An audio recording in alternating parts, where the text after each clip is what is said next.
Nicolas Juchat est également avec nous. Bonsoir, vous êtes journaliste à SoFoot. Qu'est-ce Bonsoir. qui a manqué exactement au PSG pour remporter le trophée?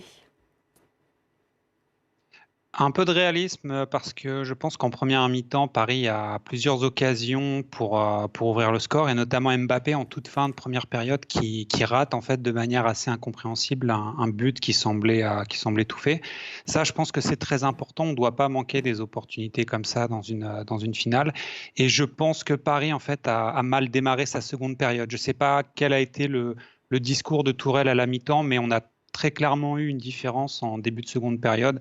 Le Bayern de Munich a monté son niveau de jeu et Paris, au contraire, a beaucoup moins bien abordé la seconde période, alors que pendant la première, c'est ça qui était intéressant, c'est que Paris avait regardé le Bayern de Munich dans les yeux et c'était plutôt prometteur.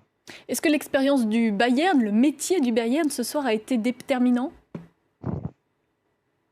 Je pense, oui, parce que les grandes finales de Ligue des Champions, là, sur les 10 dernières années, voire les 15 dernières années, les équipes qui disputent leur première finale à chaque fois la perdent.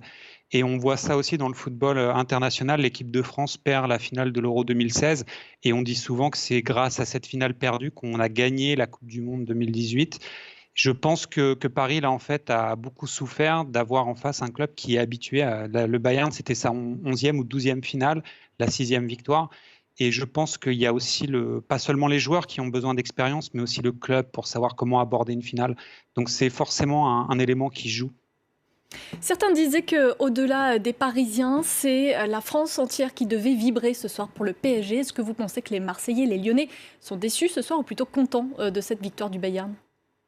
Hum, Je pense que ça dépend en fait du degré d'investissement de chaque supporter dans son club, mais qu'on ait des Marseillais ou des Lyonnais qui soient pour le Bayern ce soir, on s'en étonne un peu en France, mais dans d'autres pays, si le Real de Madrid joue contre le Bayern, les supporters du FC Barcelone sont pour le Bayern et c'est normal pour tout le monde. C'est pareil en Écosse, quand le Celtic joue, les supporters des Rangers supportent l'autre équipe, même si elle n'est pas écossaise. Au Portugal, en Serbie, c'est surtout en France où on s'étonne de ça.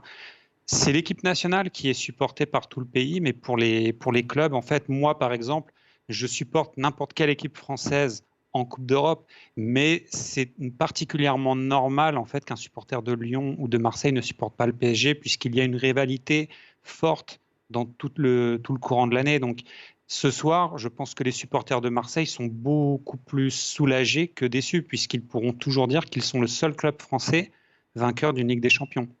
Vous l'avez dit, Neymar et Mbappé ont fait un match plutôt discret. Est-ce qu'ils seront, d'après vous, toujours au PSG l'année prochaine? Ça, c'est au président du PSG qu'il faut le demander. Après le quart de finale, il avait dit que Nasser El Khelaifi, donc le président du PSG, avait dit que Neymar et Kylian Mbappé resteraient longtemps, ne partiraient jamais du PSG, sous-entendu qu'ils finiraient leur carrière ici.